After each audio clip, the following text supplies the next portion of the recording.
नमस्कार दोस्तों, स्वागत है आपका अपने YouTube चैनल अपनी नौकरी में। दोस्तों, इस वीडियो में हम बात करने वाले हैं सभी शिक्षक भर्तियों में पूछे जाने वाले बाल मनोविज्ञान के एक महत्वपूर्ण टॉपिक के बारे में, जिसका नाम है अभिप्रेरणा, जिसको इंग्लिश में क्या बोलते हैं, मोटिवेशन। इस वीडियो में हम इसके बारे में बात करने वाले हैं। अभिप्रेरणा या जिसे कहते हैं इंग्लिश में मोटिवेशन, ये बना कहाँ से है, इसकी उत्पत्ति कहाँ से हुई। तो एक बार डायरेक्ट क्वेश्चन पूछा गया था कि मोटिवेशन शब्द किस भाषा से बना है, तो इसके बारे में हम समझ लेते हैं। जो मोटिवेशन शब्द है अंग्रेजी भाषा का शब्द है और ये बना किस भाषा से है, लैटिन भाषा से बना है और मोटम से बना है। तो इसके बारे में समझते हैं। जो मोटिवेशन शब्द है वो लैटिन भाषा के मोटम शब्द से बना है। मोटम शब्द MOTUM मोटम शब्द से बना है, जिसका अर्थ है टू मूव या हिंदी में बोले तो गति करना। एक बार फिर से सुन लीजिए, मोटिवेशन शब्द, अभिप्रेरणा हिंदी है और मोटिवेशन उसका इंग्लिश है। मोटिवेशन शब्द या अभिप्रेरणा शब्द लैटिन भाषा के मोटम शब्द से बना है, जिसका अर्थ है टू मूव या गति करना। इतना आप समझ चुके होंगे कि अभिप्रेरणा शब्द किस भाषा से बना है, तो लैटिन भाषा के मोटम शब्द से बना है और जिसका अर्थ क्या है, टू मूव या गति करना। अब देखते हैं अभिप्रेरणा के बारे में कि अभिप्रेरणा है क्या या मोटिवेशन है क्या। देखिए, अभिप्रेरणा हम कहते कैसे हैं, तो सबसे पहले हम इसकी देख लेते हैं सामान्य परिभाषा।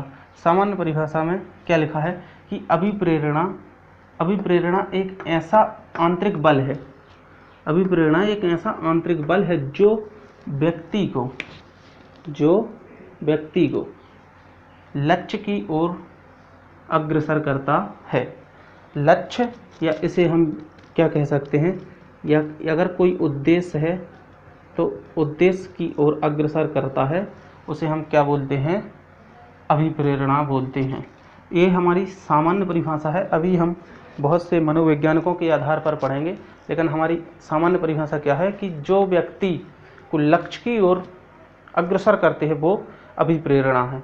जैसे कि हमने किसी बालक से कहा कि आपको 5 रुपये मिलेंगे, आप दुकान से हमारे लिए ये सामान ला दीजिए। तो उसने 5 रुपये के चक्कर में जो वो मना कर रहा था सामान लाने से, वो सामान लाने के लिए हाँ बोल गया और आपका सामान ले भी आया। क्यों ले आया? 5 रुपये ने उसके अभिप्रेरणा का कार्य किया है ना। 5 रुपये ने उसको अभिप्रेरित किया है और उसके आधार पर वो आपकी सामान दुकान से लाया है। इसके बारे में हम आगे और बात करेंगे। इतना आप समझ चुके होंगे। तो चलिए, विभिन्न मनोवैज्ञानिकों के आधार पर हम बात कर लेते हैं कि अभिप्रेरणा क्या है, जो परिभाषाएं पूछी जाती हैं बहुत से मनोवैज्ञानिकों की। चलिए शुरू करते हैं। मनोवैज्ञानिकों द्वारा अभिप्रेरणा की परिभाषाएं, तो चलिए देख लेते हैं कुछ मनोवैज्ञानिकों की परिभाषाएं। सबसे पहले हम एक मनोवैज्ञानिक का नाम आपने सुना होगा। मनोवैज्ञानिक का नाम है मैकडोनाल्ड।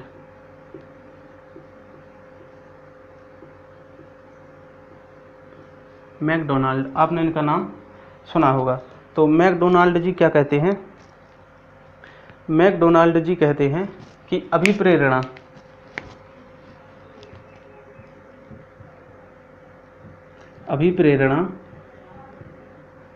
व्यक्ति के अंदर ऊर्जा, अभिप्रेरणा व्यक्ति के अंदर ऊर्जा परिवर्तन है। अभिप्रेरणा व्यक्ति के अंदर ऊर्जा परिवर्तन है। एक किसकी परिभाषा है? मैकडोनाल्ड जी की। तो इसको मैकडोनाल्ड जी ने कहा है कि जो अभिप्रेरणा है, अभिप्रेरणा के कारण व्यक्ति की जो अंदर से ऊर्जा है या कार्य करने की जो ऊर्जा है वो क्या हो जाती है, परिवर्तित हो जाती है। बिना अभिप्रेरित व्यक्ति कार्य करने में टाइम लेता है, अभिप्रेरित व्यक्ति बिल्कुल टाइम नहीं लेता, अपने लक्ष्य की ओर निर्देशित होता है। तो उन्होंने कहा कि अभिप्रेरणा जो है वो कैसी है, ऊर्जा परिवर्तित कर देती है व्यक्ति की। अब रही बात इसको याद करने की, इसको याद कैसे करेंगे? तो देखिए यहाँ पर लिखा है मेक, इंग्लिश में बोलते हैं मेक। मेक, मेक मीन्स क्या होता है, बनाना, मेक मीन्स क्या होता है, बनाना। और यहाँ पर क्या है, ऊर्जा, यहाँ पर क्या है, ऊर्जा। तो यहाँ है मेक और यहाँ पर है ऊर्जा। तो यहाँ पर हम कह सकते हैं कि व्यक्ति के अंदर जो ऊर्जा बनती है, व्यक्ति के अंदर ऊर्जा बनती है और बनती भी है तभी व्यक्ति कोई कार्य कर पाता है। तो व्यक्ति के अंदर ऊर्जा क्या होती है, याद करने के लिए बता रहा हूँ आपको, हमेशा के लिए याद रख लीजिए। व्यक्ति के अंदर ऊर्जा बनती है, तो बनती है, बनती यानी मेक, मेक। तो मेक, डोनाल्ड जी ने क्या कहा है कि व्यक्ति के अंदर ऊर्जा बनती है या अभिप्रेरणा व्यक्ति के अंदर ऊर्जा परिवर्तन है। मुझे उम्मीद है कि आपको ये परिभाषा याद हो गई होगी। चलिए अगले जो मनोवैज्ञानिक हैं हमारे, वो हैं क्रेच एवं क्रेच।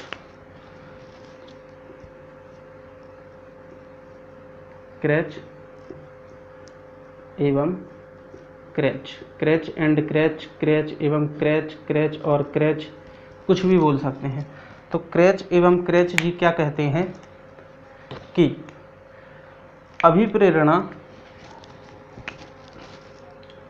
अभिप्रेरणा, अभिप्रेरणा हमारे क्यों, अंडरलाइन कर लेना इसको, क्यों का उत्तर देती है। अभिप्रेरणा हमारे क्यों का उत्तर देती है। तो इस परिभाषा को हम याद कैसे करेंगे, ये परिभाषा डायरेक्टली पूछी जाती है एग्जाम में कि क्रेच एवं क्रेच की जो परिभाषा है, अभिप्रेरणा हमारे क्यों का उत्तर देती है। तो यहाँ पर इसको बस याद करने की ज़रूरत है आपको, आपका आंसर सही हो जाएगा 100%। तो इसको याद कैसे करेंगे, देखिए यहाँ पर एक बार लिखा है क्रेच और यहाँ पर दूसरी बार क्रेच क्यों लिखा है। भाई एक बार क्रैच लिखा है यहाँ पर, तो दोबारा क्रैच क्यों लिखा है।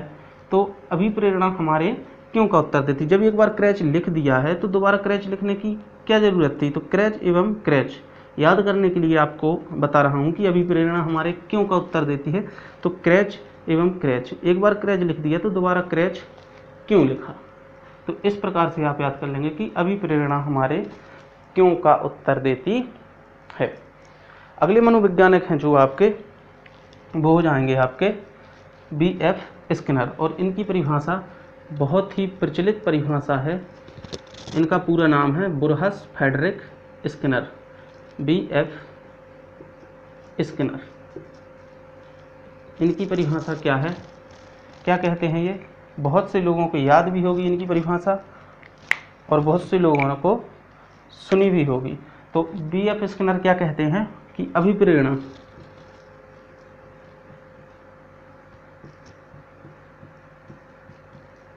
अभिप्रेरणा अधिगम का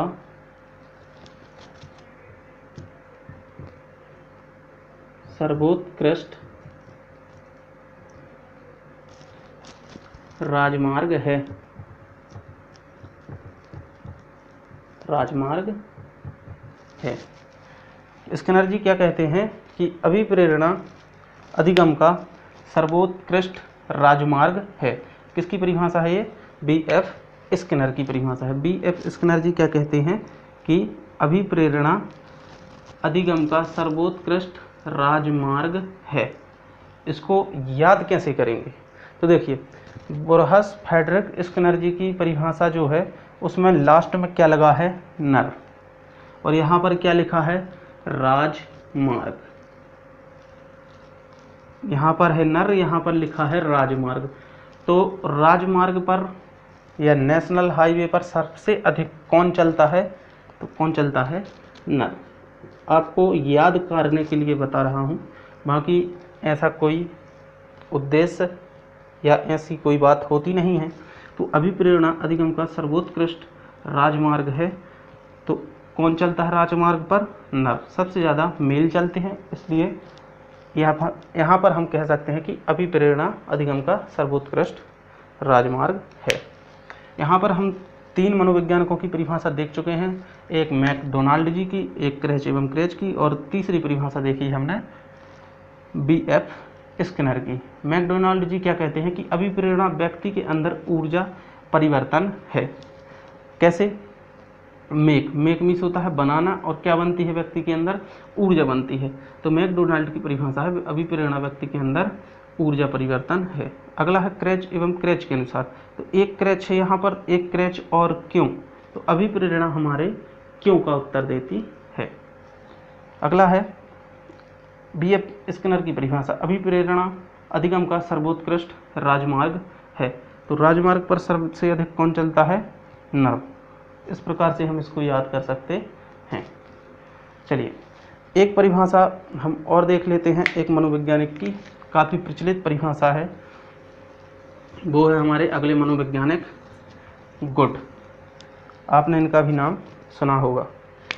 परिभाषाएं बहुत सी हैं, बहुत से मनोवैज्ञानिकों की हैं, लेकिन हम कुछ ऐसी परिभाषाएं देखेंगे जो एग्जाम में पूछने की उम्मीद होती है।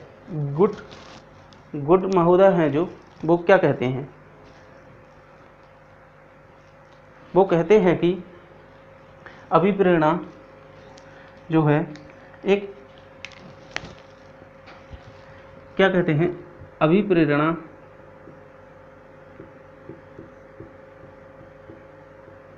किसी कार्य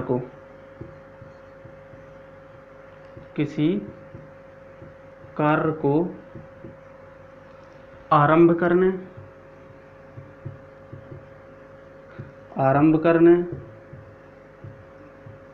जारी रखने, आरंभ करने, जारी रखने।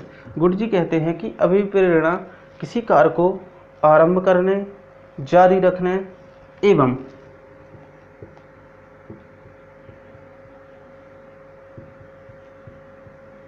नियंत्रित करने की प्रवृत्ति है। नियंत्रित करने की प्रवृत्ति है, या कह सकते हैं कि अभिप्रेरणा किसी कार्य को आरंभ करने, जारी रखने एवं नियंत्रित करती है। एक किसकी परिभाषा है? गुड महोदय की परिभाषा है। तो इसको याद कैसे करेंगे? देखिए, अभिप्रेरणा किसी कार्य को आरंभ करने, जारी रखने एवं नियंत्रित करने की प्रवृत्ति है। इसको याद कर लीजिए आज ही हमेशा के लिए। यहाँ पे लिखा है गुड। अब हम परिभाषा में इसका सीक्वेंस ढूंढते हैं। अभिप्रेरणा किसी कार्य को आरंभ करने, अगर कोई काम हमने आरंभ किया, उसको जारी रखा और नियंत्रण हमारा उस पर पूरा है।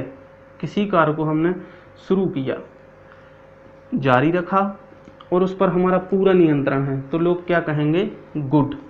क्या कहेंगे? बहुत ही अच्छा कार्य किया है आपने, कि आपने आरंभ किया, जारी रखा और आपका पूरा नियंत्रण भी है, और आप निश्चित ही समाप्त भी करेंगे उस काम को, तो कहेंगे आपने बहुत अच्छा काम किया, तो क्या कहेंगे? गुड। इस प्रकार हम याद कर सकते हैं कि अभिप्रेरणा किसी कार्य को आरंभ करने, जारी रखने और नियंत्रित करने की प्रवृत्ति है। किसकी परिभाषा है? गुड महोदय की। ये रही हमारी अभिप्रेरणा का सामान्य परिचय, और जिसमें हमने विभिन्न मनोवैज्ञानिकों की परिभाषाएं देखी, सामान्य परिचय देखा और उसकी उत्पत्ति देखी। अगले वीडियो में हम बात करने वाले हैं अभिप्रेरणा के प्रकार के बारे में और अभिप्रेरणा के प्रमुख सिद्धांतों के बारे में। तो ये वीडियो आपको कैसा लगा कमेंट करके हमें ज़रूर बताएं। चैनल को सब्सक्राइब करें, दोस्तों के साथ शेयर करें। जय हिंद, जय भारत।